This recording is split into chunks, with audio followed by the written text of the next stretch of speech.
After defeating the rest of my patrol party, these YouTubers chased me to a dungeon where unstable magic resides. Once they cornered me, a rift opened up. I felt something on the other side entrance me and pull us through, ending up in a new universe at a fortified Illager mansion. Will I be able to move up the ranks here and defeat the humans? Watch to the end to find out. This is 100 days as the Arch Illager in hardcore Minecraft. On day 1, I ran toward the Illagers hoping they were friendly. Fortunately, they were, and promptly chased off the humans who followed me through the makeshift portal that abruptly closed. With nothing to really go back to anyway, I went with the Illagers to make a new home at this epic fortress of a mansion. While they were allies, friendly probably isn't the best way to describe them. They made fun of me for being short and weird looking, but quickly fell into line when their leader approached. Their Arch Evoker got in my face and interrogated me about the humans. I told him what little I knew and how we just got here by accident. He said the humans in this world have been long extinct, and told his general to get me situated in their ranks. Welcome! So you're the one that brought the humans here. Yeah, sorry about that. They were chasing me and then... It's alright. We'll hunt them down in due time. For now, let's get you some food. Thank you. I haven't eaten anything in days. Sorry, we just have some stale bread from the last raid. Our chef is away on a mission. When he gets back though, make sure you try his cooking. Best in the kingdom. I'll be sure to. After that, the general gave me a tour of the mansion. We stopped at the blacksmith so I could get a weapon, but everything was too heavy for me, so all I got was a dagger. Then I was brought to the roof to test my might. The other Illagers just laughed at me as I ran away from every opponent, but the general was determined to find me something to fight with. I couldn't handle any weapon well. That night, we finished the tour in the library, and I met an interesting creation of the Arch Evoker. A bit scary, is it? Whoa, what is that? I'm the Arch Evoker's Vex, and that was the Redstone Monstrosity. And where did it come from? Originally another universe like you, just as a golem, but then it turned into that. A powerful foe once feared by all Illagers. Feared, huh? But gone now, just like the one in the Nether. You can sleep soundly now. And that I did. I was exhausted after the day I had. Bright and early on day 2, I went to the tallest roof to see my new surrounding lands and found another of the Arch Evoker's creations. I thought I was going to become its next snack until... Hello, little one. You can talk? I'm not the average Ravager. I'm smart enough to see something's bothering you. I can't find my place. I just don't feel cut out to be an Illager. I mean,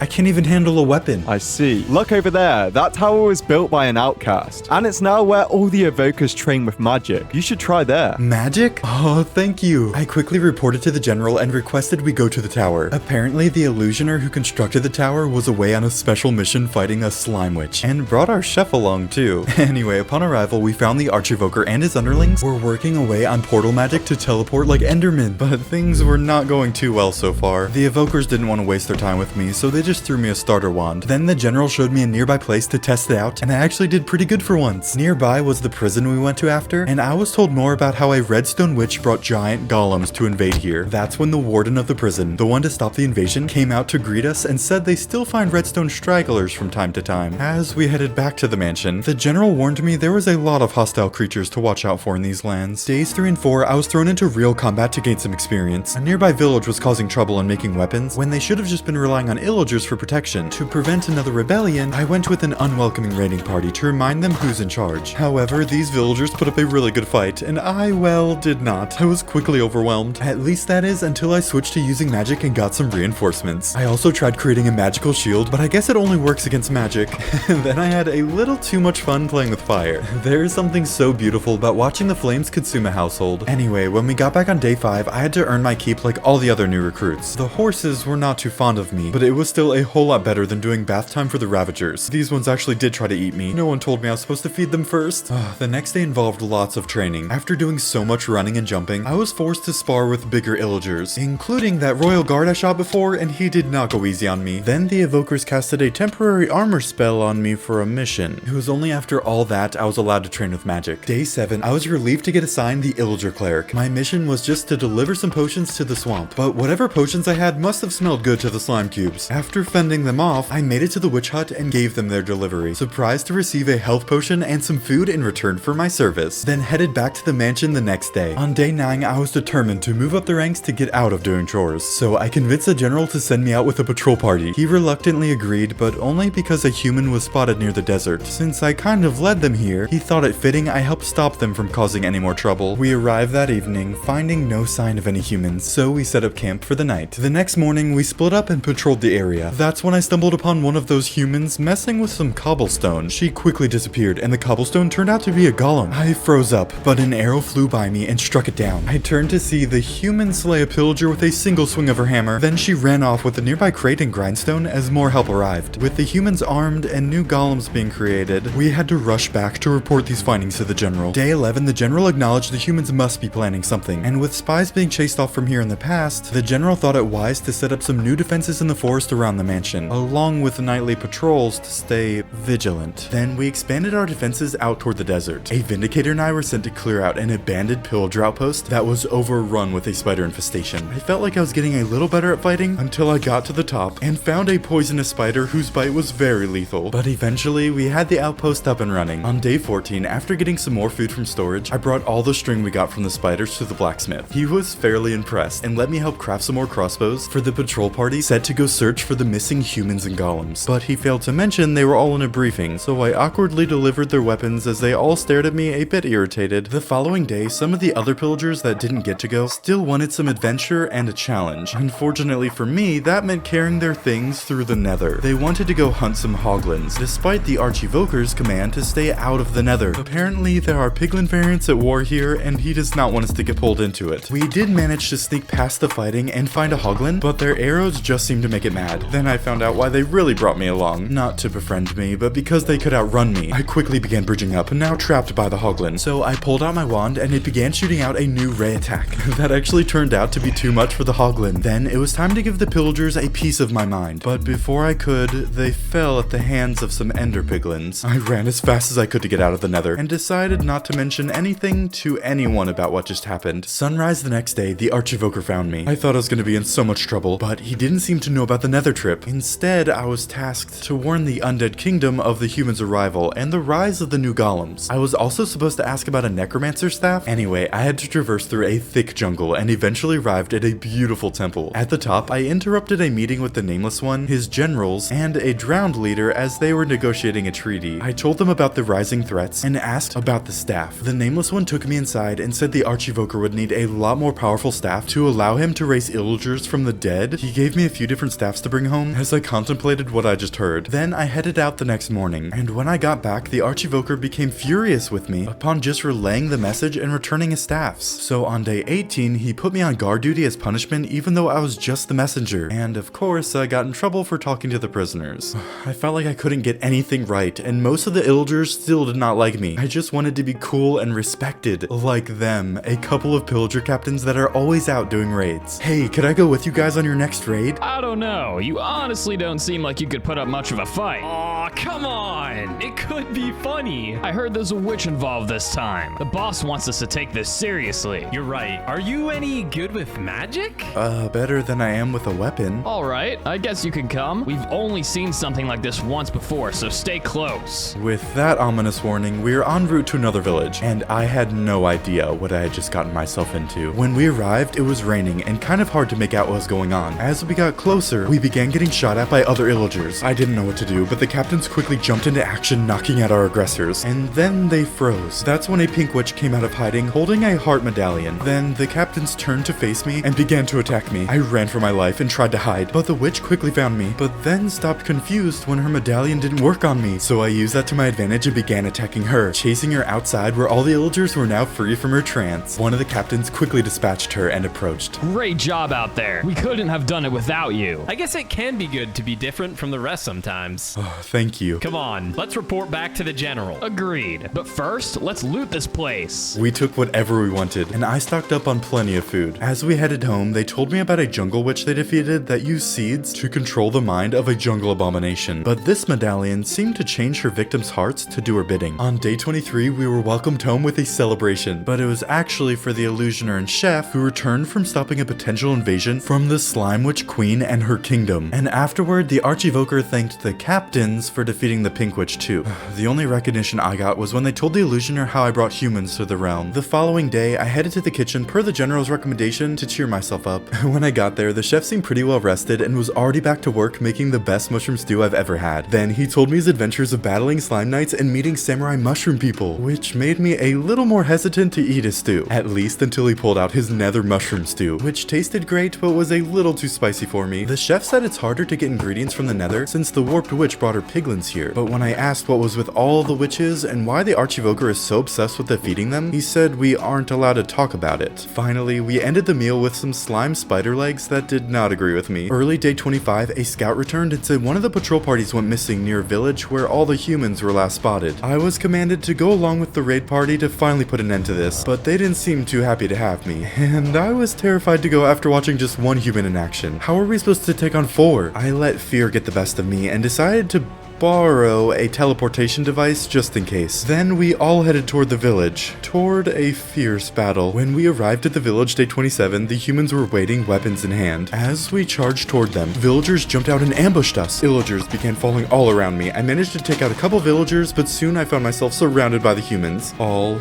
alone. Hey, that's the little one that led us here. I quickly took out the portal device and activated it. I must have done something wrong because instead of teleporting me away, 4 portals opened up and swallowed each of the humans. Both confused and kind of relieved, I watched as the villagers scattered in fear. In the chaos, I set the village ablaze and began my journey home. As I traveled back alone, I worried about what I was going to say with the raid party gone and the humans presumably now scattered. Day 30, I made it back and just decided to come clean and return the device I stole. The Arch Evoker was enraged at my theft, letting my raid party perish, and most importantly, making it that much harder to track down the humans I released into this world. I thought I was gonna spend the rest of my days in a prison cell, but then he said he had something much more humiliating in store, and banished me from his kingdom, never to return. The following several days, I traveled aimlessly looking for a place to rest. The Undead Kingdom did not want to strain their relationship with the Illagers, and the Pillagers said I was not welcomed at any outpost. Shunned by my kin, I wandered the land, seeking a new home. But all I found was hatred. Driven by rage against those who wronged me, I wandered blind to whatever end, until I eventually stumbled upon a mysterious cave, and carefully made my way in. At long last, I found something that would change my life forever. The Orb of Dominance.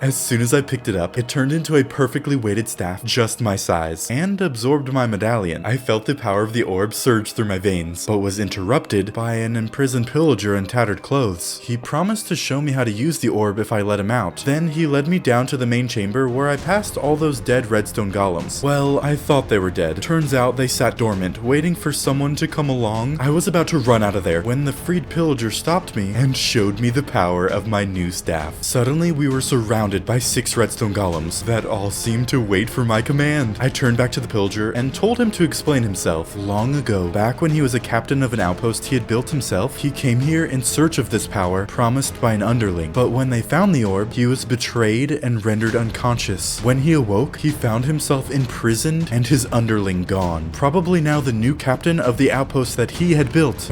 It sounded like vengeance was in order for both of us. We left the cave as the sun rose on day 36 and were greeted by a now armored human who had followed me here. He drew closer but stopped as the pillager came out behind me. You brought us here and scattered us. Surrender now if you wish to live.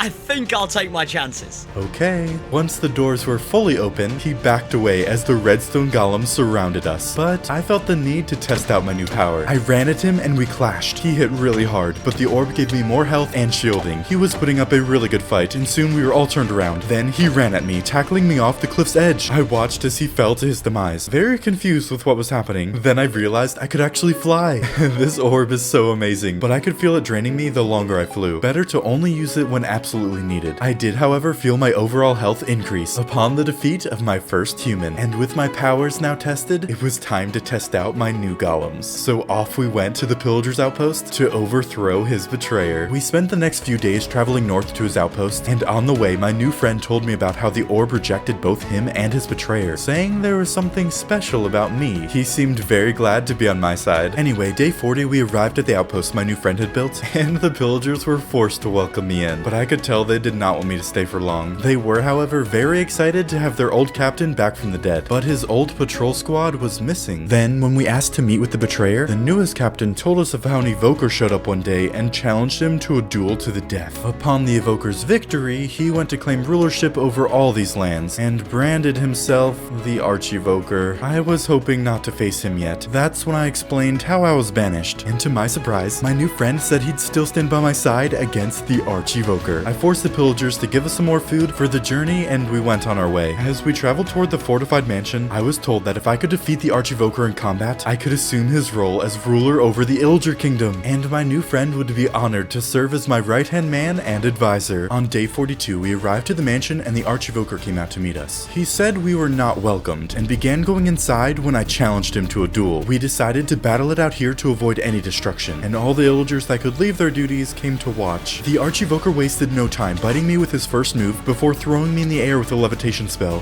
That's when he realized I could fly now. I began to attack him back when he hit me with a powerful beam of magic, so I quickly countered with a beam of my own. He was definitely much stronger than me though. In a desperate last act, I pulled out the Orb of Dominance and used its new imbued power to try to turn him to my side. It didn't work, but confused him just long enough for my golems to close in and scare him. Then I hit him with one more beam, knocking him into a redstone golem. He fell down unconscious with his crown missing and now contaminated with redstone dust. According to Illager customs, to die in a duel is very honorable, but to be knocked unconscious is more disgraceful than banishment. Loser. Anyway, as I left the prison, all the Illagers watched as I approached, still in unbelief of what just happened. Then the leader of the Evokers slowly walked up and gave me a new fire wand they had been working on as a gift to welcome me as their new ruler. For my first day as the Arch Illager, I wasted no time in looking the part and making everyone bow down before me, and I mean everyone. I don't know why the Arch Evoker put his throne room in the basement. For my first official act as ruler, I appointed my rescued pillager friend as my advisor, and ended up reuniting him with his old squad, who happened to be the highest ranking pillagers of the mansion. It was the best day of my life, but there were still some who were a little hesitant to accept my rule. That of course did not last long once I tested out my new wand. I did try to get the orb to absorb my other wands like it did the medallion, but I could not figure it out. And I was also interrupted with news of the Arch Evoker's escape with the help of his Vex and Ravager. No matter, we have other Ravagers, and I guess I could try to make my own Vex, only loyal to me. Still, I figured we should chase after them, but when the trail ran cold, I decided we should celebrate my coronation and establish my rule with some much needed raids. I was able to test out my golems and the might of my troops, all while showing the world its new ruler. Day 44, I had the general debrief me about all the regions I ruled over, who our allies were, and all the potential threats out there, as the chef served me his best dishes. He recapped the history of our kingdom and told me of all the different creatures that they have encountered. I was surprised to hear about the Mountaineers and how they gave us trouble during the Villager Rebellion. Plus, that wasn't the only major Illager faction that defies my rule. The Enchanter's forces also don't serve me. But then he said that both rulers of the other factions were no longer in charge. However, power vacuums like those don't stay empty for long. Others undoubtedly took their places. I also finally found out why the Arch Evoker was so obsessed with witches. A yellow witch had turned him into an Illager, and he thanked her by kicking her into the void. That would explain his hatred for all these different witches popping up, but not why they are trying to take over this universe. To become the true ruler of this realm, I decided I needed to unite all the Illager factions, and build a proper castle from which to rule. Well, actually, force my underlings to build it for me. And fortunately for me, I now control the Illager Mining Guild, which is currently excavating the redstone mines for more resources. However, when I arrived, their leader said they ran into some issues while uncovering the deeper cave systems. I had my advisor explain we wanted to build a castle nearby while I went to go investigate. As I delved into the caverns below, I found some fallen Illagers. I slowly crept my way deeper in and discovered a remnant of redstone forces. I tried to turn them to my side like the redstone golems, but they still attacked me. So I quickly went on the offensive, flame wand in hand, spewing a ray of fire at these pests, and watched as they fell one by one in utter agony. Eventually, I worked my way to the main chamber and found their leader controlling the redstone mobs. This creature hit hard, so I flew up where it couldn't reach me and hit it with all my magic until it finally perished. After that, the orb was able to take control of the remaining redstone mobs, and it took me a second to figure out what those creatures were working on. An Obsidian Golem. That night, I tasked the redstone mobs with helping the mining guild collect resources and sent for some evokers and witches to come work on finishing the Obsidian Golem. I then spent day 47 scouring the nearby lands looking for the perfect place to build. Upon finding it, I showed the mining leader where to deliver as much deep slate as they could. When we returned to the redstone mines the next day, I found the evokers and witches did not work well together. After showing them the importance of unity, they said it would take some time to gather all the necessary materials, so off I went back to the mansion. I made it back the following day and sought out more information on the other Illager factions. While in the library, I got the idea for something much more powerful than an Obsidian Golem, and sent the Redstone Monstrosity's head to the mines for research. research. Then the general pointed me to the prison to learn more about the other factions. The warden left me with a Mountaineer that spoke of his leader's demise, and a white fog that the Illager would commune with, but since he was trapped in the prison, he was unaware of who the Illager's successor was. I left the prisoner behind and went to search for the warden, finding the big Vindicator at his home that evening. Turns out he was partially responsible for overthrowing the Enchanter's rule, alongside the Skulk's warden. So the next morning, I went to the cleric for some health potions, then I gathered a small party together for our warden to lead us to the Enchanter's castle, in hopes of dueling whoever led his forces now for control. On the way, he told me more about the Enchanter. One part that really stood out to me was that he tried to make his own Vex, a power only the Arch Evoker has accomplished, and sparsely lent out to the other evokers. Unfortunately, the Enchanter instead invented what he called an Illager that did not want to serve Illager kind. I really liked the idea of creating my own Vex, only loyal to me. That's when I discovered the Enchanter could still be alive. I could improve upon his notes to try for myself. We quickly altered course for the Skulk Kingdom, and soon stumbled upon Skulk forces fending off another heavily armored human. Is that all you've got? How about a real challenge? Stop where you are and put your weapon down. Looks like we both have some better gear. I won't ask you again. You want me to put it down? I probably should have worded that better. She ran at me and swung her axe down on my head. I quickly countered, but she had a ferociousness in her eyes and relentlessly attacked me. My health was dwindling, and that's when my golem stepped in and smacked her down. It must have hit her pretty hard because she was ready to run but was stopped by the Illusioner. She quickly turned and ran at me, just in time for my fire wand to spit out a huge fireball that incinerated her. As she fell, I felt my health increase even more, and with that threat dealt with, the Skulks were very happy to lead us to their fortified portal to the deep dark. Of course, we were not allowed to go in, but after my warden spoke to theirs, they surprisingly brought out the now powerless and disgraced Enchanter. He was cooperative enough to tell me where to find the notes on Vex creation that he had hidden in his castle, assuming they weren't found or destroyed. On day 54, we arrived at the Enchanter's old castle and were stopped by some guards outside their magical shield. They led us inside upon a request for an audience with their leader. As I entered the throne room, I saw the biggest Illager I've ever seen, who claimed to be the Illager King. I wasted no time in challenging his rule, but was met with laughter amongst his people. He slowly approached and said casually, "It's your funeral. Do it." He let me make the first move, then quickly ran at me. He was the strongest opponent I'd faced so far, capable of killing me in just a few hits, and with us being inside, I could not fly away to attack from a distance. Fortunately, I was able to use my surroundings to my advantage and hit him the best I could from afar, until he had me cornered. On the brink of death, I looked around and saw an opportunity. With a few quick movements and an accurate shot toward the ceiling, the chandelier fell on the false king, crushing him.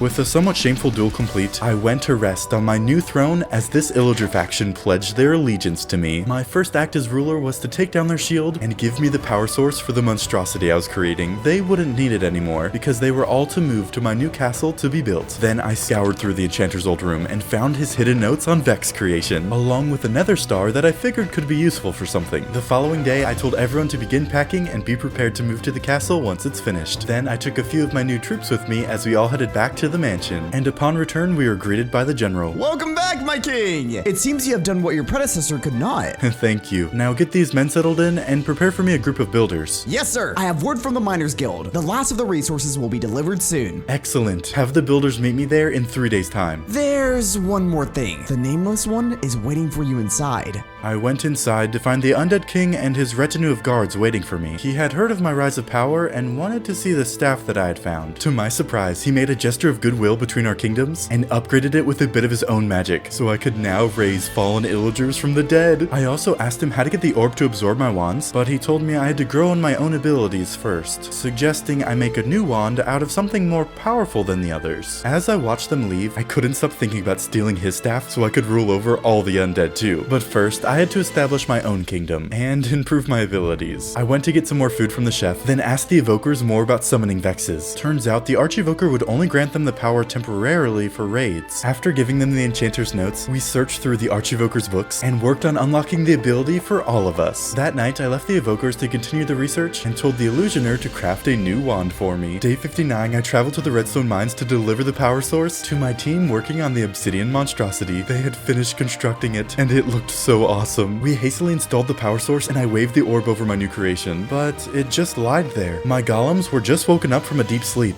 I had no idea how we were gonna bring this thing to life. I left there extremely frustrated and went straight to the build site, arriving on day 60. I spent the next several days de-stressing by bossing around all of my minions to construct my new castle. We started by adding a main entrance leading into the mountains. I had them hollow out several rooms on the inside for us to stay while we worked on the main build. And once the foundation was secure, they built high walls to protect the base. Then built a pathway leading up to some pistons that could propel you up to the main platform I had them put in to keep my monstrosity on, if we could ever get it working. I figured I could have it protect my throne room that was to be built up here. With most of the work now complete, I left them with instructions to furnish the inner halls and build the main throne room. On day 68, I returned to the mansion and was delightfully surprised to see a new form of Vex fly up to me and give me a Nether Star Wand. The Evokers were really excited to show me how to summon a Vex, and after a long day of trying, I finally had my own flying in the sky with me. It's actually a lot harder than it looks to keep a Vex on this plane of existence. Over the next few days, I had to deal with squabbles in my ranks and ration shortages, which we solved by planning more raids to the south. These villages were not raided as often, so we did face some resistance. However, it proved a useful time to test out the might of my new troops. I also tested out my own abilities, but summoning a Vex in the heat of battle proved a challenge, although I was able to raise one of my troops from the dead and force it to keep on fighting. Oh, and my new wand was able to crush any remnants of opposition, quite literally. And with the southern villages under submission, we got plenty of food to restock our storehouses. Day 73, I took some time to practice summoning a Vex and guiding it around to do my bidding. It was a lot harder than it looks, but I was slowly improving, and on day 74, I set out to check on the construction of my castle. I arrived that night to find it was finally completed. I was so excited to test out my new throne and send for the fallen Illager King's troops to come garrison the rooms below, along with any extra troops at the mansion, including my Redstone Golems. Then day 75, I returned to the Redstone mines to find little progress made on enlivening the monstrosity. That night, I went to the Illusioner for answers, since he has the most experience with them. He told me of a goat and axolotl that used a stolen staff from us to free the Redstone Golem and transform it into a monstrosity. So the next day, we traveled to the Redstone Tower, where he defeated the Redstone monstrosity, but did not find the staff or anything really of use. So we had to delve into the Nether, fighting through different piglin variants over the next few days. We made sure to leave no witnesses to pull us into this war, but it significantly delayed our travels. Eventually, we made it to the forge where the Nether monstrosity was made. The clunky crystal that gave it life was still there, floating in the air. We decided the efficient power source I got from the Enchanter's magical barrier would suffice, but it was almost like we just needed to find a power switch for the Obsidian Monstrosity, some way to access its mind and activate it. On the way out of the Nether, the Illusioner said they last lost track of the goat and axolotl in a snowstorm heading north. Day 81, we made it back to the mansion and I grabbed some more health potions. I didn't like the idea of switching from hot to cold so fast, but I prepared a small retinue to travel north with me and made sure everyone had ample food for the long journey ahead. While we were up there, I hoped to find the leader of the Mountaineers. Before we left, the general informed me of an outpost that should be under our control by Jagged Peak Mountain if we should need a place to rest. Then we set off. It was time to kill two birds with one stone, find the stolen staff, and take over the Mountaineer faction. We spent days 82 through 85 scouting out the northern lands, looking for any signs of the goat or Mountaineers. But soon a snowstorm took over the land. We decided to set up camp in a cave for the night, but we're not alone. Easy there, big fella. Maybe we should find another cave. Why? Is there something chasing you? Does everything talk in these lands? Oh,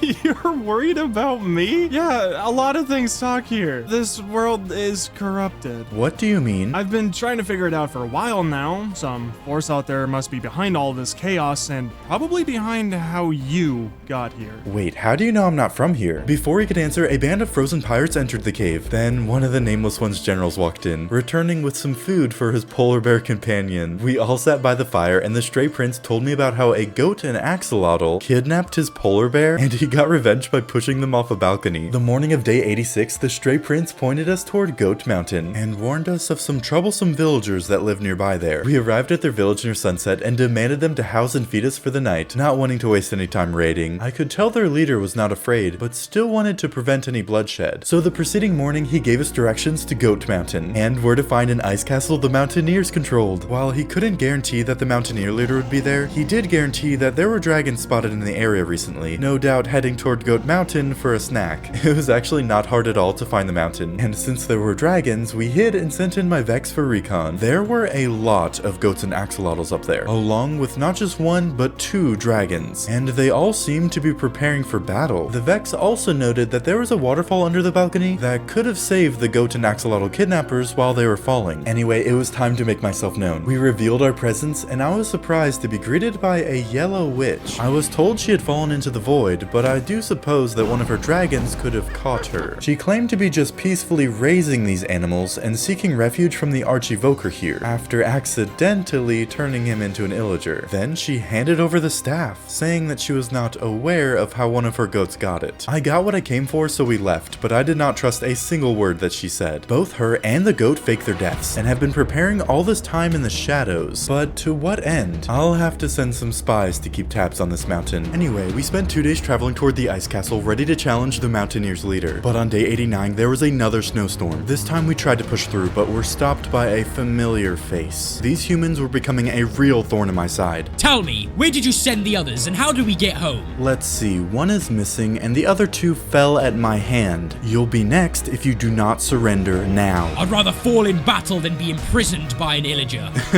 Look around. You're outnumbered. Am I? Before I could respond, an arrow came out of nowhere and took out my pillager guard. I flew straight up in the air and commanded my golem to destroy the human, while my royal guards turned to face some oncoming villagers dressed in blue robes that fought with a lot more experience than the average villager. Soon, only my golem remained standing, and it was surrounded. I quickly began launching magic at the enclosing ambush, but my redstone golem was slain and I fell from the sky. I guess the orb didn't like that. I rushed to summon my Vex, but failed. So in a last attempt effort, I summoned my fallen soldiers from the dead to cover my escape. But one of the villagers pursued, relentless in his attacks, so I crushed him with a meteorite and slipped away. It was hard for them to track me through the snowstorm, but not impossible. The night of day 90, I managed to evade my pursuers and made it to a mountain range. Totally exhausted, I decided to set up camp in a cave, but soon realized I'd stumbled upon Jagged Peak Mountain. I tried to get some rest, but had some weird dreams about the ice castle, and was awoken by a witch's cackle. Day 91, I set out to find the Pillager-controlled outpost that the general said should be nearby, but it had been overrun by Mountaineers. They must have a foothold over this region again. As I was planning my next move, I was suddenly frozen in place and slipped into unconsciousness as frost wizards approached. When I came to, I was imprisoned alongside the human who would not stop trying to find me. These so-called Frostmancers took our stuff and promised an audience with their leader, but laughed as they said only one of us would live long enough to speak with her. Day 92, as we entered this beautiful ice castle filled with Mountaineers, we were greeted by a white witch with no pupils. I got even more confused when I saw she had ice statues sculpted like villagers, but they were actually those who resisted her rule. That's when the human and I were thrown pickaxes and given a choice: fight to the death for their entertainment, or become another decoration. We both knew neither of us were really making it out of there unless we worked together.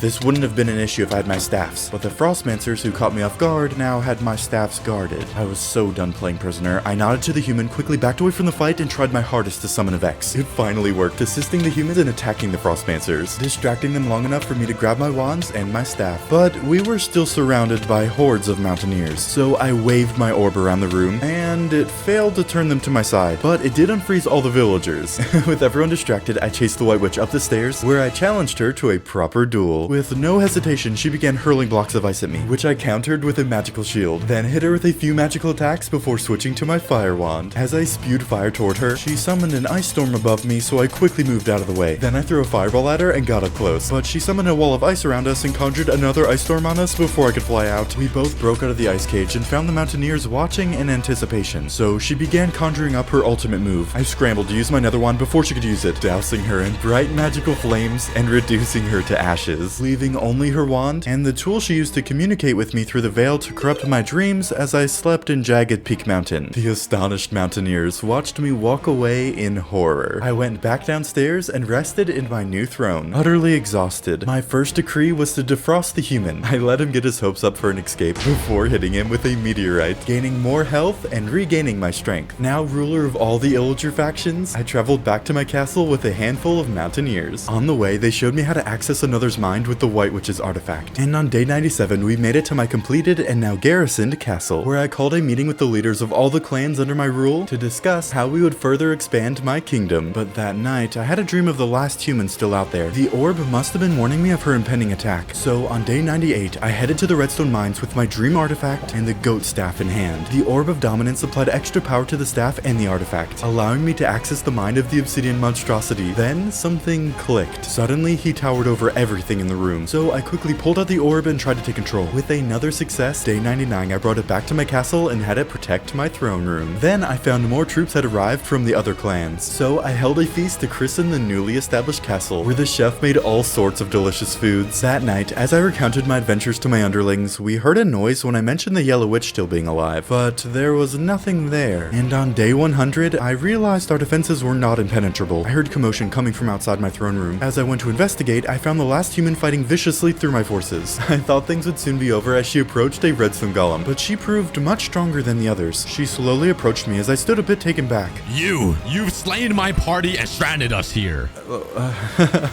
I joined the party last, so this was the only character left. Okay, well, it was not too long ago my patrol party fell at your hand, and I almost along with them. I fight to protect the innocent and all that is good. Lol, get wrecked. As those powerful words poured out of my mouth, the Obsidian Monstrosity awoke, clashing with the last human. They both fought valiantly, but I did not want to risk losing something I worked so hard on, so I pulled out my wand and used the most powerful move so far, blasting the supposed hero into dust.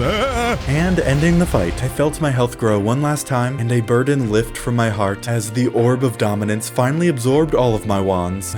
Finally, everything was over. The factions united, the monstrosity alive, the humans gone. And that's how I survived 100 days as the Arch Illager in hardcore Minecraft. Special thanks to Xnestorio, Gamers, Lockdown, Painful, Forest, Sword 4000, LD Shadow Lady, Skies, Fru, and a Cookie God for helping me make this video, and to you for watching. If you enjoyed the video, remember to like and subscribe. Thanks again! I can't believe I'm a girl.